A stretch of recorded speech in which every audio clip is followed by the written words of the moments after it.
Liburan sekolah kali ini kita mutusin buat naik VW yang ada di kawasan Borobudur. Nah, kebetulan nama VW yang kita naikin ini namanya Wisata VW Magelang. Kalian bisa cek IG-nya ya. Untuk tripnya itu ada berbagai macam pilihan, bisa short trip, medium trip, long trip, extra trip, one day ataupun sunrise. Nah, jadi harga naik VW ini tergantung trip yang kalian pilih ya. Nah, untuk jam operasional normalnya mulai dari jam 6 pagi sampai jam 6 sore. Dan untuk sunrise itu tripnya dimulai jam 4.30 subuh hari. Jadi saranku kalian bisa cari penginapan di dekat kawasan Borobudur ini. Satu VW muat untuk 4 orang dewasa, tapi kalau kalian bawa anak-anak itu bisa dikondisikan ya. Dan ini kita naik VW-nya di jam 9 pagi karena kita nginep di tengah kota Jogja, jadi butuh waktu buat ke kawasan Borobudur. Dan kita pilih yang short trip, yaitu 2 edukasi wisata plus 1 spot foto selama 2 jam, itu dengan harga 400 sampai 450 ribu. Nah, ini dia. Jadi pertama kita akan melewati view persawahan dan pergunungan gitu guys. Jadi benar-benar kita melewati area hijau, semuanya di kiri kanan sawah gitu. Udaranya sejuk dan alhamdulillah kita pas pergi ini cuacanya cerah banget. Jadi saran aku perginya di pas musim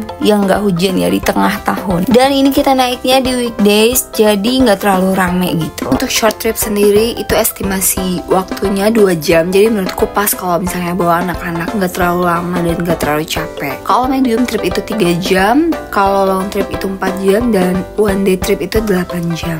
Nah, ini seru banget. Kalian setelah melewati persawahan itu kalian akan melewati kayak perdesaan gitu. Jadi kayak di sini tuh udaranya benar-benar sejuk banget dan suasananya sangat tenang. Jadi anak-anak benar-benar chill di sini. Nah, sebelum kita ke tempat kunjungan edukasi, kita akan pergi ke tempat spot foto dulu. Jadi kita akan foto-foto dulu di sini. Nah, tempatnya udah kayak template gitu, kayak udah disediain. Jadi memang di sini khusus untuk foto-foto outdoor menggunakan VW. Nah, ini kita lagi sesi foto. Jadi kalian bisa foto sendiri atau jangan khawatir kalau kalian mau difotoin sama masnya, nanti akan difotoin juga. Lanjut lagi, kali ini kita memilih kunjungan edukasinya ke tempat peternakan lebah dan juga tempat membatik. Ini yang kita kunjungi pertama adalah tempat peternakan lebah. Ini namanya Asfa Madu. Nah, ini kita bisa lihat lebah secara langsung aja kita masuk ke dalam ya.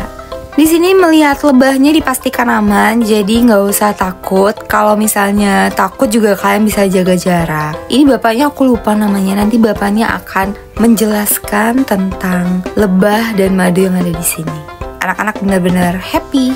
Ini pertama kali juga aku kesini melihat lebah, peternakan lebah secara langsung. Jadi bukan anak-anak aja yang pertama kali, orang tuanya juga pertama kali ngelihatnya. Nah, ini bapaknya lagi jelasin soal lebah.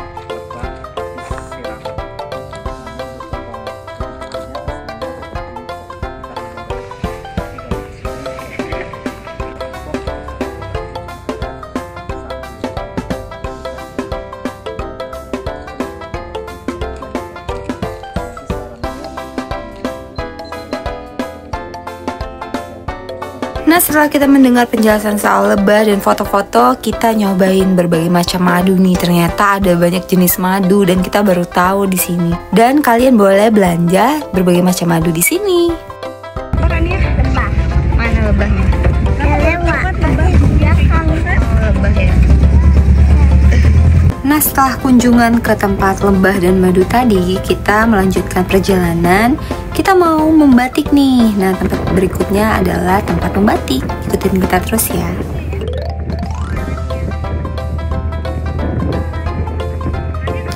Nah, ini kita udah nyampe di tempat membatiknya. Ada VW-VW lainnya juga di sini. Di sini kalian boleh banget langsung mencoba membatik sendiri, dan ada berbagai macam variasi harga untuk membatik di sini. Ini anakku membatik kayak ini yang kecil, itu pilihannya gambar kuromi dan candi. Terus kayu bawahnya ini diusap di koran dulu ini, baru dicanting ikuti garis pensilnya aja. Arahnya dari kiri ke kanan atau dari atas ke bawah. Coba. Ini lubangnya ini jangan sampai. Nah, untuk kain yang dipilih anakku ini membatiknya itu membayar kurang lebih mulai dari Rp25.000 aja. Nah, terus kalian akan diajarin sama mbaknya di sini. Ini pengalaman pertama anak-anak kita membatik, jadi benar-benar mereka itu kayak serius dan excited banget. Jadi mereka melatih kesabaran membatik, mengikuti pola gambar yang ada di dalam kain. Cantik kan? Pegangnya gitu, jangan sampai kebalik Kak. Bisa kamu Rania?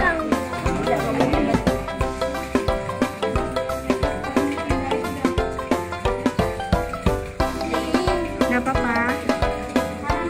Kalau mau dia nggak netes agak naik.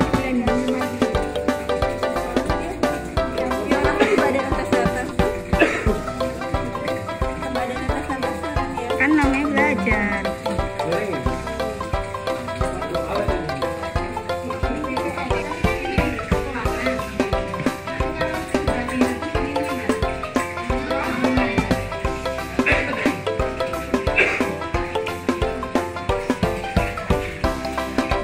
Rania, serius amat sih kamu Rania.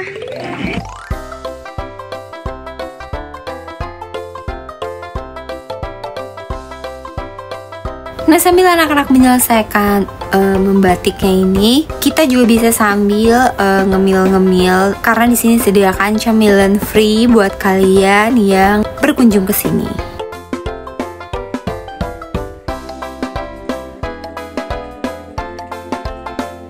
Nah, ini dia membatiknya udah selesai. Nanti kayaknya akan diwarnain dan kita tungguin hasilnya ya seperti apa. Apa? Gambar candi ya, Pak? Ya, diangkat. Borobudur ya? Nah, ini hasilnya. Gimana? Seru banget ya membatik kali ini. Dan semua kainnya ini bisa kalian bawa pulang. Selanjutnya setelah dari perjalanan wisata menggunakan VW tadi, kita lanjut makan siang nih karena kita udah lapar banget. Nah, di sekitar Borobudur itu di Jalan Magelang ada restoran yang benar-benar sangat-sangat Jogja banget vibes-nya dan sangat-sangat kids friendly. Namanya Kampung Ulam Resto. Nah, di sini makanannya prasmanan, jadi kalian bisa pilih sendiri menunya. Ini luas banget, ada yang indoor, ada yang outdoor, dan dia kayak ada bagian rumah-rumah joglo gitu. Jadi kalian bisa pilih mau makan di mana. Nah, ini dia menu lauknya banyak banget, mulai dari berbagai macam sayuran, terus ada telur, ada ikan juga, ada sop dan masih banyak lagi. Ayam juga banyak, bebek juga ada di sini. Jadi kalian benar-benar lapar mata deh kalau lihat menu di sini. Dan harganya sangat-sangat affordable. Nah, ini kita memutuskan untuk makan di dalam joglo. Ini ada namanya Joglo Alit. Dan di sini bener-bener anginnya itu sejuk banget, adem banget, banyak angin gitu ya. Jadi kalian sambil makan sambil ngelihat view di sini. Dan habis makan kalian masih bisa santai-santai dan nongkrong adem di sini. Jadi kalau kalian mau makan di sekitar daerah Borobudur ataupun Magelang, kalian bisa langsung aja ke Kampung Ulam yang ada di sini. Tempatnya nyaman banget, syahdu banget, vibes-nya Jogja banget, harganya sangat affordable, kids friendly juga karena disediakan playground outdoor dan juga parkirannya sangat-sangat luas di sini. Oke, sekian dulu video kita kali ini. Jangan lupa like, share, dan subscribe ya kita semakin semangat nih bikin videonya. Jangan lupa nonton video yang lainnya di YouTube channel ini. Bye bye, sampai jumpa. Terima kasih, happy staycation semua.